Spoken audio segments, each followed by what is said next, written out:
فيلم هيبتا 2 فيلم رومانسي بيتكلم عن المشاعر والأحاسيس وإن قد إيه الحب قادر يهزم الصعوبات والمشاكل المادية. بس البنات سابت كل ده، وأول ما شافت البطل بيرمي دبلة دهب من فوق الجبل كلهم في نفس واحد كأنهم متفقين. يخرب بيت أمك، أنت عارف جرام الدهب بقى بكام؟ عشان عندهم حق. عندهم حق يا صاحبي.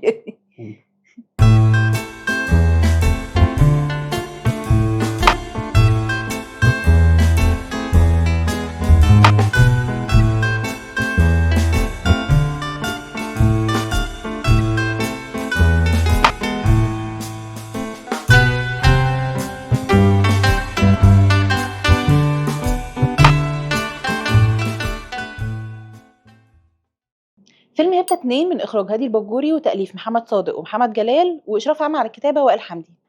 الفيلم بيحكي عن سارة اللي بتقوم بدورها منة شلبي، وبعد ما بتفشل في كذا قصة حب بتقرر تعمل ابلكيشن AI يساعدك تختار شريك حياتك عن طريق التوافق ما بينكم. سارة مش مؤمنة بالحب ولا المشاعر ولا الأحاسيس، وشايفة إن كل ده مجرد وهم الإنسان بيعيشه لنفسه، وأصلا مش معترفة إن في حاجة اسمها هيبتا.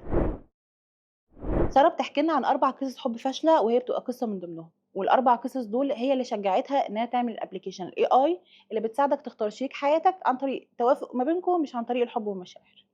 وهنا بيظهر أسامة اللي بيقوم بدور محمد ممدوح، اللي بيبقى متبني وجهة النظر المضادة تماما، وبيبقى شايف إن أهم حاجة في الارتباط هي الحب والمشاعر. وهنا بتحصل مناظرة، كل واحد فيهم بيحاول يثبت وجهة نظره بكل الطرق. خلينا نقسم الشخصيات حسب القصص. يلا بينا. منة شلبي وممدوح وهشام ماجد، يلا بينا. كريم قاسم وسلمى أبو ضيف، كريم فهمي وكان جان الشماشرجي، واخر حد وده بالنسبه لي كان كابل لطيف جدا، مان السيد وحسن مالك. تعالي ناخد احسن كابل فيهم. كريم فهمي وجان الشماشرجي. هم كانوا احسن كابل فعلا، لاقيين على بعض جدا. جان الشماشرجي اصلا بتليق على اي حد، بس هي مع كريم كانوا عاملين كابل حلو جدا. لذيذ لذيذ قوي مع بعض. كنت خايف من بغض النظر يعني عن عزف كريم اللي كان زي الخرا في اول مشهد، بس الهارمونيكا كان صعب بس قوي يا الحمد لله جماعه. تمثيله هو ما طلعش زي العزف خالص. ده قدر ولطف. الكاركتر اللي هو عامله كان حلو جدا، وانا كان عاجبني لبسه وشكله وستايله وكل حاجه كانت عاجباني. الستايلست كانت شاطره اصلا. كانت شاطره جدا. هم ما كلهم كانوا كلهم. عاملين ستايلات حلوه، بس هو اكتر يعني اكتر حد كان عامل ستايل عشان حلو جديد بصراحه. عليه، اول مره نشوفه باللوك ده اصلا. وراستا وبتاع لا كان لذيذ جدا. بالنسبه لي دي كانت اكتر قصه متكامله في الكتابه بقى وفي التمثيل وفي كل حاجه، هي مترابطه ومتكامله بطريقه كبيره جدا. فدي اكتر قصه ريحتني. ممكن بقى اكتر قصه ريحتني بعد القصه دي حسن مالك ومعين السيد. كانوا مفاجاه كبيره، يعني انا حاسس ان معين السيد كنت متخوف منها شويه، لان هي بقى لها فتره بتطلع معين وعلى فكره في اول الفيلم كانت طالعه معايا سيكا. هو اللي عمل بالانس حسن مالك. يا جماعه الولد ده انا فرحانه بيه قوي، الولد يعني ده كاريزما في جدا. ناس بتقول ان دخلته يعني بدايته اقوى من بدايه اخوه، مع ان بدايه اخوه كانت قويه. بدايه اخوه كانت قويه على الورق، هو راجل بدا في الجماعه مع محمد ياسين ووحيد حامد، يعني دي احلى بدايه في الدنيا ممكن يبتديها اي حد. الناس بتتكلم عن ان هو الفيزيكال دي بتاعه حقيقة. بادئ اكتر يعني اخوه مثلا. بص هو انا حاسه ان ده في الجيل ده كله اصلا، كله مهتم بنفسه وكله عارف يعمل ايه. ده حقيقي. عاجبني قوي في الموضوع ده. لا وهو في جيله، لا هو مترتب من التوب 3 تقريبا. مان السيد ما اقول لك ممكن بنسبه كبيره يكون حسن مالك هو اللي انقذه، هي زي ما ما انت ضايقتنيش قلتي. ما هي ما ضايقتنيش. ضايقتنيش لا تمام. والعلاقه ما بينهم كانت لذيذه. نروح للقابل اللي عصبني شويه. لا عصبنا وعصب المشاهدين جميعا. كان سلمى ابو ضيف وكريم قاسم. ما عصبناش عشان سلمى ابو ضيف وكريم قاسم، عشان الناس ما تفهمش غلط. هما الاثنين ما كانش فيهم مشكله. هي مشكله. انا كان عندي مشكله شويه مع سلمى، لان هي في مشاهد بتبقى عاليه قوي ومشاهد ما بقاش فاهم بتعملي كده ليه. هي كانت طاقتها خلصانه كشخصيه وكسلمى كانت طاقتها بس انا يعني فعلا نسبه مشاهده لا سلمى كانت اعلى من كده كتير. انا حاسس ان هي في الفيلم ده لا قلت. انا اللي ضايقني في اكتر من تمثيلها في الفيلم الفويس اوفر اللي كانت عاملاه. كنت ان هو تيك توك في حاجه غلط. كانت بتعمل ستوري تيلينج اتعلم ما معنى الكلمه، هي كانت واخده الستايل ده ومكمله بيه. انا حاسس ان حد نبهها ان الكادر هيبقى بقى مش ما بنتكلمش في ده دلوقتي، بس انا حاسس ان هي كانت فاكره ان هي بتعمل فيديو تيك توك فبدات تعمل ستوري تيلينج بنفس الفيديو. بس نتكلم في الموضوع ده قدام.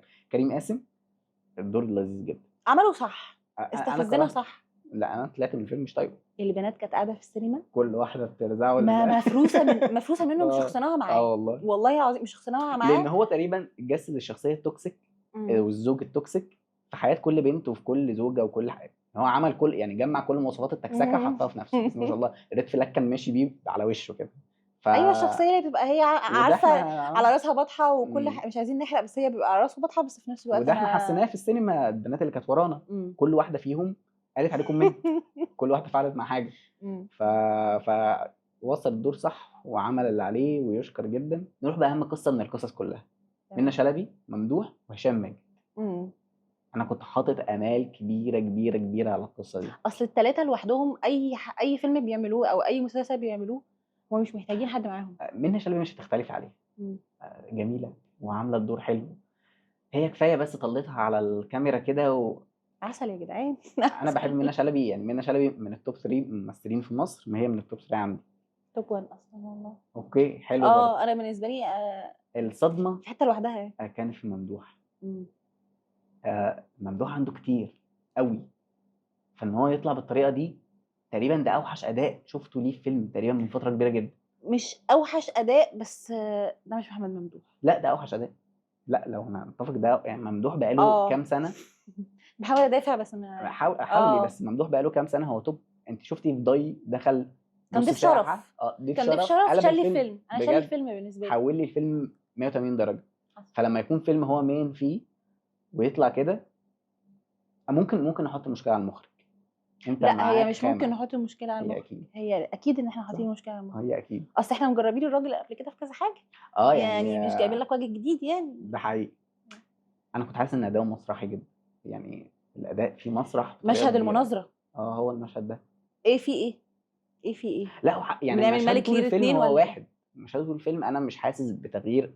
وبرضه ممكن يكون الكتابة، لأن هو الدور بتاعه حاسس إن هو بيعيد نفس الكلام، هو قاعد بيعيد نفس الكلام، فقاعد بيعيد وإخباري نفس أوي. الأداء، فقاعد بيعيد نفس الحاجة. خلاص أنا تعبت. اللي هو بيدافع عن الحب باستماتة جدا، وإن الحب مشاعر الجزء ده كان ضعيف أصلًا كتابيًا. آه حوار إن إحنا عايزين اللي هو لا الحب أهم حاجة فممكن ومش يكون عارفة إيه، اتظلم. إحنا فاهمين يعني إن الرسالة إحنا عايزين نوصّلها كده، بس مش عايزين نوصّلها بالطريقة دي يعني بالضبط، فاهمين فباقول لِك يعني. ممكن يكون اتظلم. يعني من العوامل الخارجية كانت حواليه كانت مديّة الموضوع وِحِش جدًا. منة شلبي كانت مبرمجة إمم. وعملت برنامج اسمه AI Love You، وهي قررت إن هو زهدت الدنيا بقى خلاص بعد هي خوازيق زهدت كتير. البشر عمومًا. فكفاية على البشر كده، اللي هو أنا مش إمم. أنا هاجيب روبوت. مين بقى إمم. الروبوت ده؟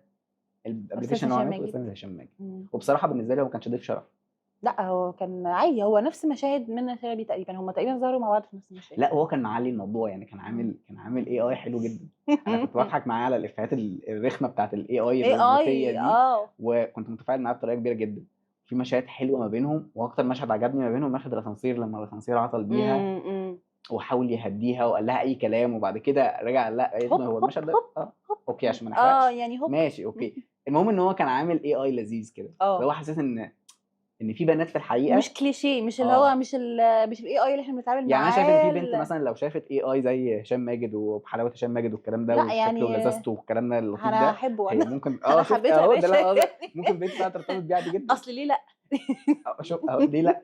فكان بمعنى كده إن هو واصل الدور حلو جدًا. آه. بس إحنا كده خلصنا الشخصيات، تمام. نروح للإخراج بقى. هنقعد شوية حلوين. الإخراج بقى، إمم. أنا عندي مشاكل معاه كتير. تبدأ من الفريمات. هو في إيه؟ بجد. بُصّوا يا جماعة عشان اللي مش فاهم، هم المفروض 4 قصص أو sorry 3 قصص بيتحكوا. الframe بتاع سلمى أبو ضيف وكريم قاسم فريم تيك توك.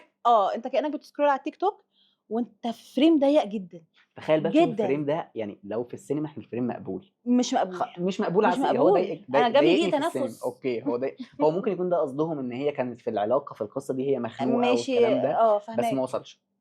حتى لو وصل فأنت كنت ممكن تعمل رمزيات بأي طريقة تانية غير حوار إن أنت تحسسني إن تخنقني. هي مخنوقة، ما تخنقنيش أنا وأنا قاعد. يا يعني سيدي هي ربنا الكادر معاها من أنا اليمين مالي. أسود ومن الشمال أسود وهُم في النُص بس كده. shorts عارف لمّا بتقلِّب في shorts آه. إحنا لقينا نفسنا فتخيلي بقى تتفرّجي على الshorts دي بالعرض على موبايلِك، اللي هو مثلًا موبايل قد كده. هنقعد ندوّر بقى فنّنا اللي بقى. هو يعني حتى يعني فريمات التيك توك تبقى بالطول، فالموبايل بالطول، فجايب الشاشة كلّها. أمّا دلوقتي بالعرض هو ما عملش حساب إن هو الناس دي هتتفرّج على تلفزيون، أو الناس دي إمم. هتتفرّج على موبايل بلاتفورم هينزل الفيلم على بلاتفورم أو أي وكانوا حاجة. الكادرات كانوا داخلين في وشّهم أوي.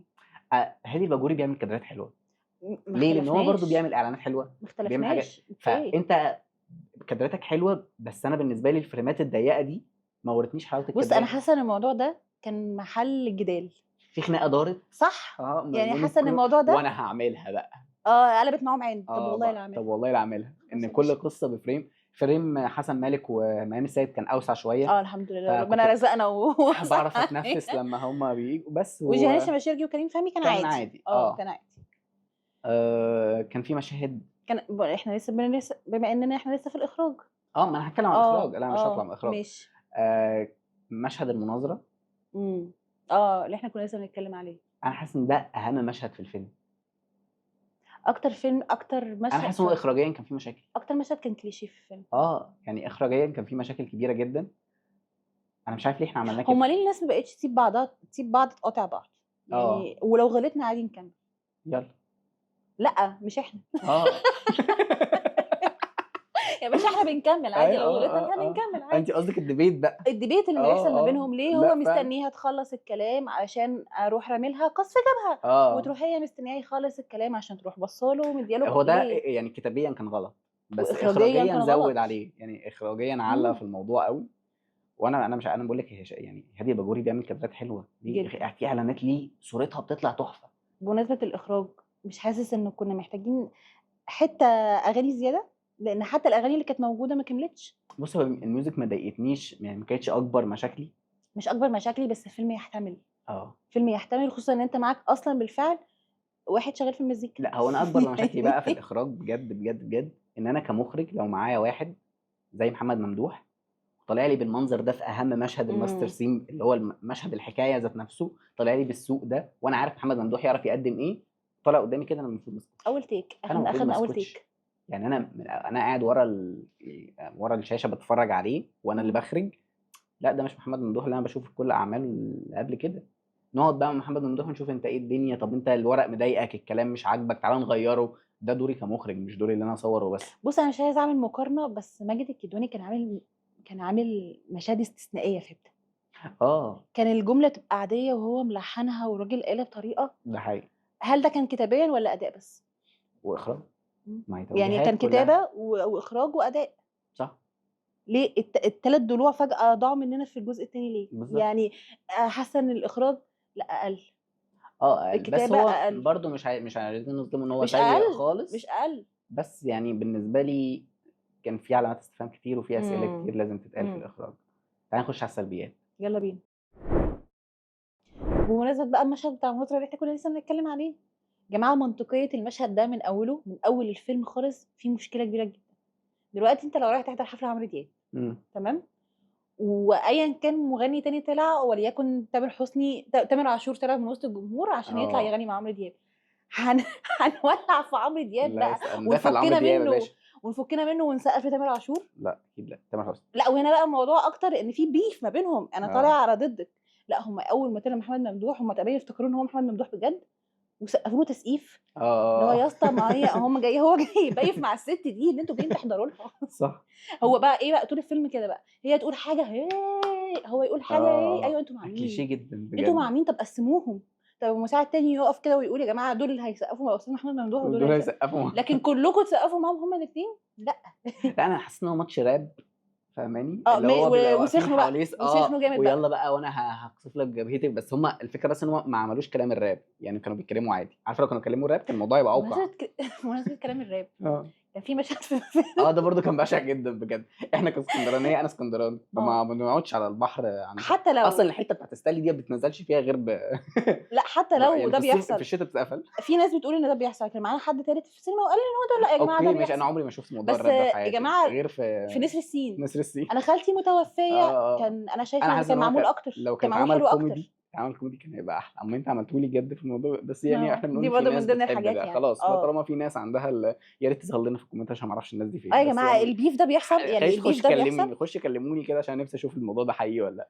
ما يا علينا. اسكيبي الموضوع ده. نرجع لسلبياتنا، نكمل في سلبياتنا. ماشي. القصص. انا عندي كام قصه، يعني احنا كان عندنا 4 قصص، في قصتين كده انا احنا حاسس ان قلنا هم ان ما كريم اكتملوش. فهمي، انا حاسه ان كريم فهمي وجانيش مش مشاركي هتكلم عليهم. تمام من لا، حيث الاداء ومن حيث كل حاجه، انا كنت مبسوطه. انا هتكلم ان القصه بقت سريعه، يعني حاسس ان انا كان المفروض يتفرش لي اكتر من كده عشان اصدق ان دول حبوا بعض، بالذات في حسن مالك وماين السيد. هما فجاه من احنا مشهد، شفنا مشاهد لذيذه ما بينهم بس ما شفناش القصه كامله على انا ما بعضها. حسيتش انه انتوا ارتبطتوا امتى. هو فجاه بيقول لها جمله يا انا بحبك، قالت له لا، هي قالت له سوري، ايه؟ هي اللي قالت لي انا بحبك. انا حاسه ان انا هو بحبك. اتكسف. هو لا، الرد الفكره ان هو قال لها ايه؟ عدى 3 شهور. هو امتى يا باشا عدى؟ ده انت المشهد اللي فات. ما حسيتش حتى، ما فيش جمله نزلت على الشاشه ان عدى 3 شهور. لا حسسني بده، يعني مش انا ما شهرين حسيتش ثلاثه. بصراحه، فجاه كده لقيت ان هو عدى 3 شهور. استنى اديني كام مشهد قبل ما يعدي 3 شهور، ده هو مشهد واحد اللي عدى او مشهدين. يعني كانت في الجامعه، راحت معاه البيت لمامته، خلاص كنا عدى 3 محتاجين شهور نشبع منها ما اكتر القصه دي. لحقتش ما لحقتش فاهمك. بالذات إن احنا عندنا وقت، يعني الفيلم كان طويل فيعني يصنف طويل من الجنرال دي، لا طويل. بالظبط، فكان ممكن نفرش بكام مشهد كمان، او كان في مشاهد والمخرج شالها ما اعرفش، المفروض مش عارف احمل ده للكتابه ولا الاخراج، انا مش عارف. كان في مشاهد في هي كان في القصص. مشاكل عند الاثنين، الكتابه امم والاخراج، خصوصا احنا بقالنا كتير قوي بنجهز للفيلم ده. ده حقيقي، الفيلم ده ما اتسلقش، بس هو مش في من الافلام الاخر اللي اتسلقت، لا اخد مده طويله في تحضيره. 8 سنين فلا اكتر لا يعني اقل. هم ما ابتدوش فيه من 8 سنين، اوكي بس هم ابتدوا فيه من مده طويله. ماشي، يعني قولي مثلا بعد الجزء الاول بقد ايه.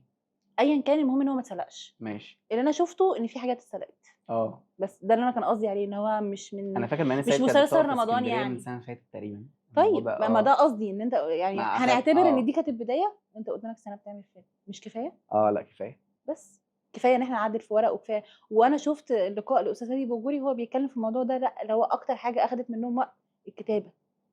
ما بانش طب قوي، ما لفتش نظرك كام حاجه كده في ما بانش قوي يعني. ايوه، بس بس الفيلم فيه ايجابيات زي ما كان فيه سلبيات، ما والسلبيات كان مش فيه كتير ايجابيات. وعلى فكره يا جماعه، هو احنا كنا ممكن نكون مركزين زياده، مثلا، اللي احنا ممكن بنحب يكون في نركز حاجات طبيعي.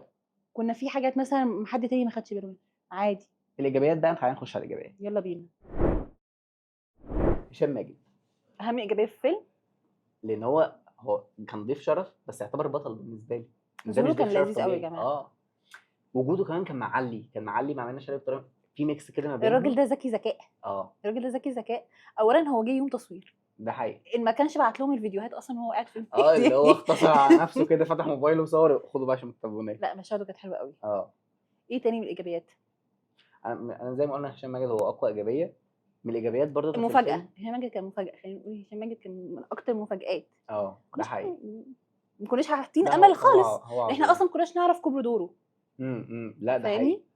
لا لو انت جيتي كده حسبتي تصوير، هو جاب مشهدين، يعني هو اصلا معاها في الموبايل هو لبس 3 اطقم تقريبا. فهو يعني هو غير 3 انا بقول مرات لك هو يوم تصوير صباح الفل. بس معلم بصراحه. دي من حقيقة. الايجابيات برضو الكتابه. عشان سبب، عشان ان احنا من 9 سنين كانت القصص متماسكة، بالظبط. وعملنا 9 سنين بعدها لا يا جماعة قصص مختلفة فكره ومتماسكة برضه. ان انت تخاطب من 8 سنين ناس وقصص حب ناس من 8 سنين تخاطبهم، ودلوقتي تيجي دلوقتي تخاطب برضو ناس نفس الناس يخشوا بطريقه الفيلم تانية. وينبسطوا برضه. يعني ده دي حاجه عمر، كبيره. لا ده وخاطب كل عمر. الاجيال، يعني جين زي والميلينيومز وكل الاجيال صح. المتخاطبه. ويعني جين زي تخاطب مثلا ماني سعيد وحسن مالك، ومش بشكل تشيزي، يعني مش بشكل اللي هو ايه بوستات الفيسبوك. لا لا، كانت معمولة بطريقة حلوة تمام. انا مش جينزي بس استمتعت بالقصة دي. صح. وبالنسبه حسن مالك كان برضو من اجابات الفيلم ده. ده هو كده كده برضو احنا قلنا ان هو احنا كان قلنا ده، بس مفاجاه. هو لا يستاهل ان احنا نقول تاني. هو معلي برضو في الفيلم، يستاهل ان احنا نقول تاني وتالت وعاشر. دي حقيقة. مين تاني؟ كريم فهمي. كريم فهمي كريم فهمي كفشي. برضه من اجابات الفيلم كبيره كمان. الكاركتر اللي هو كان عامله بغض النظر عن الغنى اللي في العزف اللي في اول، الهارمونيكا، هي كانت لا بشعه. احنا لو هنقيم في الهارمونيكا هيقل درجتين. بس احنا مش لان انا هنتكلم ودني على نزفت، كانت وحشه قوي. كانت وحشه ومش عارفه ليه. بس غلطه مخرج بالنسبه لي برضه. اصل كان ليها حلول، كان ليها حلول كتير. كان ليها ده حلول. حقيقي. اكيد احنا معانا تراك حد بيعزف هارمونيكا بالظبط ده حقيقي. فشغله. بس دي من اجابات الفيلم. ميمي جمال خلي بالك كانت لطيفه قوي على قلبي. يعني كنت عايزه اشوفها زياده انا بحب اشوفها عامه. او جمال مشاهد جميله. اطول. اشرف عبد الباقي ما حسيتش بوجوده قوي، كان ممكن نستغله شويه كمان. الراجل ده فظيع يا جماعه، عنده الراجل حاجات ده كتير عظيم جدا قوي. يعني لو استغلناها شويه. على فكره دي يعني هو ايجابيات، بس من السلبيات ان ما تمش استغلال. انت معاك حد عظيم قوي بطريقه قوي، اقوى من كده بكتير. معاك حد عظيم وقليل ان هو يعمل دور زي ده. ده حقيقي. فاهمني؟ اشرف عبد الباقي مش متعودين عليه في ادوار زي دي. ده حقيقي. فانت جالك يشكر يا جدع. يشكر والراجل مأدي مش ف كنت عايزه اشوفه ازيد برضو، كنت عايزه اشوفه مكتوب له المشاهد. بس المشهد برضو ما بينه وما بين سلمى ابو ضيف ما ضايقنيش، يعني المشهد ما ضايقنيش. انا عشان ما ضايقنيش كنت عايزه اشوفه تاني. ده حقيقي. فاهمني؟ صح. بس ميوزك حلوه، بس خلينا نقول ان هو كنت عايزه حته زياده مش مكتمله برضه. هل انا طماعه؟ دي نتكلم فيها بعدين. بس لا كان لي الاغنيه اللي كانت التوبه بتاعت عبد الحليم، هم خلاص عاملين لها كفر. يلا بقى نكملوها، نسمع حبه كمان. احنا على حلو. كل ما نقول التوبه طب انا مش عارفه بقت مشاكلي مع الكروته يا جماعه. يعني احنا عملنا حاجه حلوه نكملها للاخر. خلينا نقول ان من اهم الايجابيات ان الفيلم موده حلو. احنا كان وحشنا ده يا جماعه. هو بيعرف يخلق مود كده، هيبتا ده بيحاول يخلق، يعني بيعرف يخلق مود بتاعه. بنستناه اكبر دليل اه الناس كلها كانت مستنيه هبته، بقاله سنه او اكتر بيتحضر، والناس اللي هو وعايز اقول لك هينزل هو مختلف عن هوا سلطان، هو اشبعني اكتر من هوا سلطان في الرومانسيه. قصص. اه طبعا قصص دسم كتير اكتر، ف قصص اكتر، وكل القصه لمست حد. رغم ف... ان البطله هنا وهنا واحد، لا يعني لو بس هنقارنه ده بهوا سلطان، ستايلين بس انا مختلفين. عجبتني منة في هيبتا اكتر بكتير. مش هقدر اقول لك بصراحه، انت عشان حبيتي هوا سلطان قوي، انا برضه حبيت هوا سلطان، ما اعرفش مش فارق يعني. معايا. لا اصل الكاركترين مختلفين. بس انا يعني حسيتها هنا اكتر. هي مما لا شك فيه يعني ان هي كانت متمكنه فيها. هي منة شلبي قمر برضه، هي من ايجابيات الفيلم، هي اكبر ايجابيه في الفيلم تقريبا، او ان فيلم احنا حلو. نجيب منة شلبي نخليها هي البطله. انا مش متخيل حد غيرها زي ما قلت لك قبل كده، مش متخيل حد يعمل الدور غيرها، فهي برضه منة شلبي من ايجابيات الفيلم. دي حقيقه. بس فيلم حلو. حلو جدا. التقييم النهائي بقى، الفيلم ده يستاهل نخش نتفرج عليه ولا ما يستاهلش اصلا؟ لا الفيلم حلو قوي وموده حلو قوي، واحنا اصلا كان وحشنا يا جماعه الافلام المود ده، ابوس ايديكم ونرجع نعملها، لان احنا اخر فتره يا اكشن يا كوميدي. ده حقيقي. احنا اخر مره شفنا فيلم من النوعيه دي متكامل بالشكل ده كان من ايام هبت واحد ده حقيقي، من تقريبا. حته واحد فعلا. لا الناس بتحب الحاجات دي وبتتفاعل معاها. لا فيلم بالذات حلو. لو شباب في الجامعه او شباب وبنات شله البنات اللي شله كانوا ورانا امبارح، كابل. يا جماعه شله البنات اللي كانوا ورانا امبارح احنا اسفين جدا، بس احنا تقريبا عرفنا كل مشاكلكم، كل واحده كانت بتعاني يعني من كانوا ايه. عايزين ياخدوا كريم قاسم يولعوا فيه شخصيا. ده نجاح ان هو احنا شخصنوا نتفاعل الموضوع بالشكل ده. شويه. ايوه ايوه ده نجاح في حد ذاته. ده حقيقي. فلا فلو شله بنات او صحاب مع بعض او كابلز حتى هتخشوا وتتفرجوا وتبقوا مبسوطين جدا. ده جانب. مم. بالنسبه بقى للجانب التاني، مم. الناس المتحفظه شويه في شويه الفاظ كده ممكن تضايقهم، تمام. شويه مشاهد مختلفه مع افكارهم شويه، لان هو فيلم رومانسي وكابل مش مناسب خالص للعائلات، فلو انت الحاجات دي مختلف معاها يا ريت ما تدخلش الفيلم. بالنسبه بقى للجانب الثالث، اللي داخل ينظر وايه هبته اللي انتوا طالعين بيه السما ده، ويقعد يقارن الجزء الاول بالجزء الثاني، ده هم حاجة وده مختلفين حاجة. تماما. ده حاجة الجزء وده الاول ده من 8 سنين كان بيناقش حاجات مختلفه، والجزء ده بيناقش حاجات مختلفه تماما. فلو انت داخل تنظر بقى وتطلع الحاجات وتشوف بقى العيوب اللي فيه، فانت هتلاقي عيوب، لان هو فيلم عادي وفيه عيوب عادي جدا. بس يا ريت ما تدخلش، لان هو الفيلم في الاخر حلو، يعني عاجب ناس كتير جدا، فرايك مش مهم. طيب تقييمك بقى، تتفرج عليه في السينما ولا تستنى لحد ما ينزلك في بلاتفورم، ولا ما تتفرجش عليه اصلا؟ لا اتفرج عليه في سينما، انا هخشه تاني اصلا. ولا وانا كمان هتفرج عليه تاني.